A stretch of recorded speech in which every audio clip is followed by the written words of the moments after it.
عمر بن عبدالعزیز رضی اللہ تعالیٰ عنہ کی 3 بیویاں اور 11 بیٹے تھے، جبکہ چھوڑے گئے ترکے کی کل رقم 21 دینار تھی۔ ان میں سے چند دینار کفن دفن میں صرف ہو گئے، باقی بچوں میں تقسیم کیے گئے، تو ہر بچے کو ترکے میں 1 دینار ملا۔ دوسری طرف اموی خلیفہ حبشام بن عبد المالک نے بھی 11 بیٹے چھوڑے۔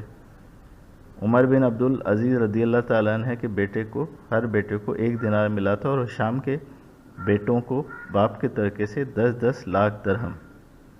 لیکن بعد میں دیکھا گیا کہ حضرت عمر بن عبدالعزیز رضی اللہ تعالیٰ عنہ کے سعادت مند بیٹے نے ایک جہاد میں 100 گھوڑے دیے، جبکہ حشام کے بیٹے کو دیکھا گیا کہ وہ لوگوں سے صدقہ وصول کر رہا تھا جب وہ سب کچھ لوٹا کے بیٹھا تھا۔